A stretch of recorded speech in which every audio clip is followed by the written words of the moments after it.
every Sunday night until Selection Sunday, I got to update my playoff predictions because I want to be right on this. And I've decided the only way to be right is to update my predictions every week until the last week, in which case I'm bound to be right eventually. You want to know how long this season is? I took it upon myself to remind everyone of how long the college football season is earlier today. I took to Twitter at Josh Pate CFP, and I said the college football calendar is mental warfare. So you're thinking to yourself probably, oh man, we're almost to the finish line, right? We're the second week of November, we're almost to the finish line. Do you realize that for the two teams that will play in the national title game, tonight marks the midway point between week one and the national championship game? It's insane. We feel like the season's almost over. For the two teams that will play on January 19th, we are 71 days away from that, and we are 70 days removed from the Saturday of week one. That's how long the college football season is. And I'm telling you, most of these programs are not equipped for it mentally. That's the one thing Ohio State mastered last year, and I think Ohio State is probably doing the best job of anyone in the country of continuing to have mastered, is understanding how long you have to be in football mode, locked in mentally, staying healthy physically, peaking at the right time, how long you have to keep meeting those parameters. Because there are teams that are going to make the playoff that will be eliminated over a month before the national championship game happens. I even feel that way when I watch March Madness. Like the teams that make just the round of 64, 68, whatever it is now, but they get eliminated on the first day. Think about how long the gap is between the day those teams got eliminated and the night of the national championship. Or in baseball, you get eliminated in the wild card round, and then you watch the NLDS and NLCS and World Series play out, and you think to yourself, dude, if we would have made it that far, we would have still been playing all this time? That would have been forever. It feels like forever ago we got eliminated. So, just keep that in mind. In the ACC, I have to adjust this because I have to every 5 minutes. I have no idea. I encourage anyone to properly handicap the ACC right now. I'll just take Georgia Tech over Duke because they have the two best odds to win the conference right now. Again, I can't stress how little confidence I have in my ACC championship pick. Unless Georgia Tech goes on to win it, in which case I will claim that I told you so. In the Big 12, still got Texas Tech winning it. I'm going to put Cincinnati in there. Cincinnati in the Big 12 championship game. Could very well be Brigham Young, but give me Texas Tech over Cincinnati. I got Texas Tech winning the conference no matter what. That's the important takeaway. I will still take Bama over A&M in the SEC championship game because I predicted it preseason. And Bama and A&M have very similar odds right now. Bama's got slightly better odds. It's going to take a little bit to pull me off of my preseason prediction. Okay, I got to cling to one of them. So the Bama pick is what I'm clinging to right now. But yeah, it's going to be a very competitive game if it happens. Big Ten, still got Ohio State over Indiana. So I haven't changed anything there.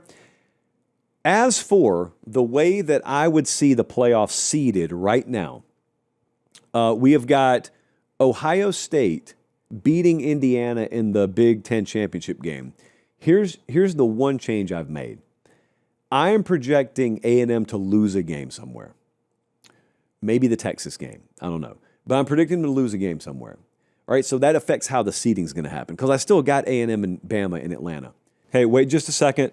I appreciate you guys watching. Most of you are subscribed. If you're not, please do so. It's free. It helps us keep the show free, and that's how we do college football year-round. All right, back to the video. Because I have that, I think Ohio State and Alabama would be 1-2. I think Indiana, loser of the Big Ten title game, would be the 3 seed, and A&M, loser of the SEC championship game, would be the 4 seed. Remember, the rules this year are different. It's not the highest 4 ranked conference champs that get the byes. It's just the highest 4 ranked teams. So I think we are looking at overwhelming odds right now that the 4 teams that get the byes are the 2 Big Tens and the 2 SECs. And that's what I'd project right now. Texas Tech winning the Big 12, there's going to be some debate on this. I think the committee is going to reward that data point of winning a conference title to vault them above some of the at-large SEC teams. We'll see. That's going to be a strong debate point, but I would put Texas Tech 5 right now. I got Georgia 6 right behind them. At-large team, Oregon at 7. Give me Ole Miss at 8. Notre Dame sitting there at number 9. Here's where it gets really interesting because there is a little bit of a shelf drop-off after number 9. Texas, I believe if they split the Georgia and Texas A&M games, and especially if they lose this Saturday close in Athens, but they close the season with a win over, at that point, undefeated A&M, I think Texas may slip in as a 3-loss team. So in order to shoot that down, you're going to have to give me a resume that's going to definitively disprove that, not in your eyes, in the eyes of the committee. I think the committee may give strong consideration to 3-loss Texas. You may think, oh, well, Oklahoma would be there too, right? Yes, but Texas has the head-to-head over them. So I'm like pencil projecting Texas in at the 10 seed. Georgia Tech, ACC champ at 11. USF is my G5 team that I've got locking down the 12 seed right now. Here's what that would mean in terms of the old bracket. Hand drawn right here in front of me. That would give us Notre Dame at Ole Miss first round. Can you imagine Oxford, Mississippi with Marcus Freeman and company rolling into town? And we got USF at Texas Tech. So Lubbock gets a home playoff game. Texas at Oregon in the first round. Pure, unadulterated cinema right there. And Georgia Tech at Georgia. I'm so sorry. I didn't plan it this way. The committee swears they will not take into account former matchups. So if it were to play out this way, the committee, and I have no reason to doubt these people, the committee says they will not hesitate to send Georgia Tech to Athens. So here's how I would have those playing out. I would have Ole Miss over Notre Dame at home. That one was that's a coin flip. I got Ole Miss going on to face Ohio State. I have got Texas Tech beating South Florida to go on to face Texas A&M. So we got A&M Texas Tech in a second round game. Give me Oregon over Texas. Texas on the road. It's a tough spot for them this year. Give me Oregon over Texas and give me Georgia over Georgia Tech. So our quarterfinal matchups, heavy hitters here. We got 3 SEC Big Tens here.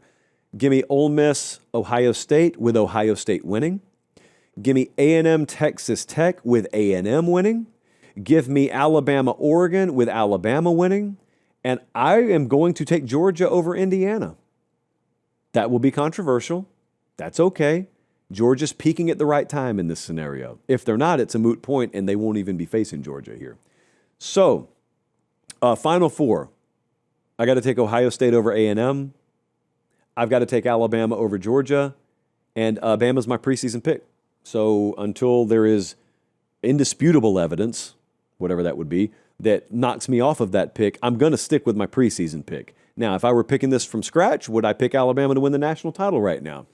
I can't exactly confirm that, but you're going to have to peel that preseason national championship prediction from my cold dead hands, and I am very much warm-handed right now. I'm looking at that bracket, though. That first round, I mean, that Notre Dame at Ole Miss and Texas at Oregon in the first round is unbelievable. Absolutely unbelievable.